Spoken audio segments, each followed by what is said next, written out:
Hi guys, Coach Joel here. So for today's workout, we are going to need a few things. So first, you're gonna get a backpack loaded up with some weight, also 2 cans and 1 chair, okay? So for today's warm up, we're gonna start with a Tabata of 20 seconds on, 10 seconds off for a 4-minute period. The mummy kicks and Spider-Man lunges. So mummy kicks, let me just step back a little bit. You're gonna alternate tapping up and down with the hands and tapping heels to balls of your feet, just like so. 20 seconds, 10-second break. Then we're gonna get into Spider-Man lunges. So what you wanna do here is step forward, place both hands, stack them with your shoulders. And I want you to keep that back leg nice and straight so you stretch out your hips, place it back. Then do the same thing on the opposite side and go back and forth until you get 20 seconds. We'll repeat that for 4 minutes, so we'll get 4 rounds for both movements. After following that portion, we're gonna get into the balance, which is gonna be hip airplanes. So just a simple recap here, you're gonna go into a single leg balance, hinge, wanna basically maintain that neutral position on your torso and open up the hip while maintaining that balance, and then close it. So your hip should be facing down, and then you open it towards the side of the room, and then down, side, down, side, down. Once you get about 10 to 20 seconds, we're gonna switch to the opposite leg. We're gonna do that 1 time for each side, okay? Then we'll proceed to do the start drill. On the start drill, you're gonna combine 2 things, okay? So you're gonna put the cans on the floor. You're gonna do 1 hip aeroplane, and then if place it too far, but what I want you to do is bend that leg as much as you can while maintaining your balance. Pick up the cans, then place them. Reset, find your balance, settle into it, then open, close. Then pick up, stand up, then place. Find your position, open, close, okay? So keep everything nice and stable on your torso. Just let that glute open up the hip for that full range of motion on that hip airplane, okay? So in one movement, you're stabilizing with the lower back and glute. In the second one, you're basically using it as a prime mover, okay? So once you get done with that portion, we are going to do, 10 to 20 seconds on each side. Then we'll repeat that 1 more time.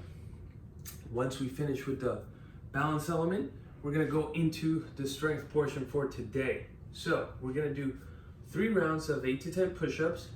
Then we'll follow that up with 8 to 10 dips. And then we'll do 10 single leg step-ups on the chair. But this time, we're gonna be loaded, so we're gonna wear our backpacks. We're gonna do 10 on one side, then 10 on the other, and then we'll run that 3 times around, okay? So let's go over the form real quick. So what I want you to do is put your hands on the floor underneath your shoulders. Do 8 to 10 push-ups, core nice and tight. Drive those elbows past your back, and exhale up.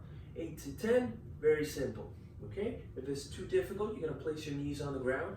You're gonna do the same thing, and go right back up, all right? No deviating on your torso, keeping everything in a fixed position from your knees to your shoulders, or your feet to your shoulders if you're doing the standard version.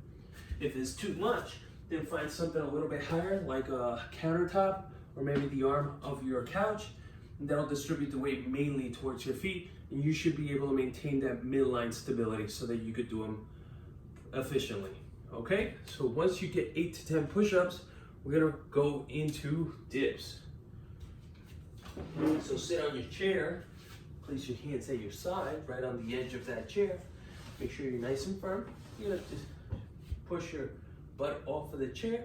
Start with very, very straight arms, because this is where we are going to finish. You're gonna flex the arms as low as you can, and then all the way up. Now here, you can distribute the weight onto your feet, so bring your feet closer. That'll make it easier. If it's too easy, what you're gonna do is extend your feet outward a little bit more and give yourself a little bit more of a challenge. So this is challenging, even for me, because that friction on the floor that I'm doing with the socks is making it actually 10 times harder. Or you could just keep them in place and go up and down for 8 to 10 reps. Okay, once you get done with that, you grab your backpack.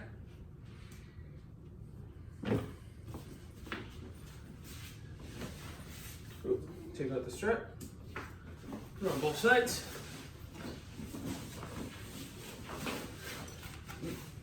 There's very little.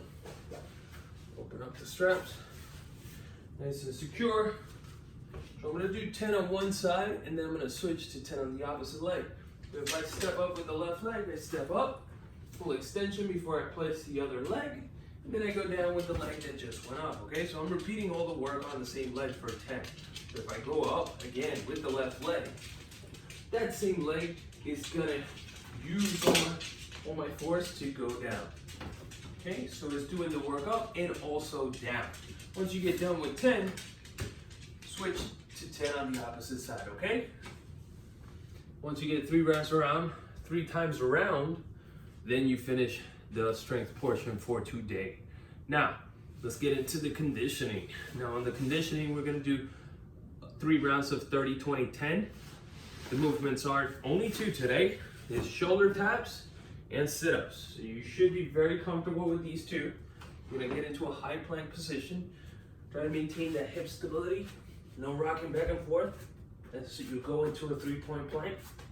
You touch, you touch. Try to maintain nice and firm stiffness. You do 30, which means is 1, 2, 3. Okay? And do a double count so it makes it easier for you. As soon as you finish there, you're gonna flip on your back, rest down, use momentum for your sit-ups by swinging your arms and touch your feet. Once you touch your feet, go down, come on. Try not to rest at the bottom. If you're gonna rest at the top, because you wanna use the momentum you generate on the way down to come back up. If you stop at the bottom, you're gonna use a lot more strength. And since this is conditioning, you wanna keep that heart rate highly, like a little bit elevated. You don't want to just focus on your strength because we already did that. So what you wanna do is try and see if you could keep those sets unbroken, meaning start from 1 all the way to 30, no break whatsoever, okay? Try your best. Once you get 30 shoulder taps and 30 sit-ups, we're gonna do the second set, which will be 20, and then 20, and finally 10 and 10. So it's going down by multiples of 10, okay? Once we're done with the conditioning, we'll get into our mobility for today, and it's gonna be a seated saddle and a puppy dog pose, okay? So the seated saddle, double up your mat a little bit if you need to. This always hurts my knees, so I always double it up. You're gonna keep your hips high, then you're gonna extend your arms forward. And drop your forehead to the ground. Try to keep your arms relatively straight. You should feel it on your shoulders if you have tight shoulders, and also in the midline of your back. This is also gonna stretch out your shoulders and your thoracic spine. Once you're done with 1 minute hold, okay, then we're gonna go into a seated saddle. So basically, place your knees, sit on the heels, and just hold it there for 1 minute. Nice and easy. Chest out, and just rest. Get that nice stretch on your quads, and also on the feet, right by the ankles, okay? Once you're done with that, you're good for today. Have a great day, and I'll see you tomorrow. Bye.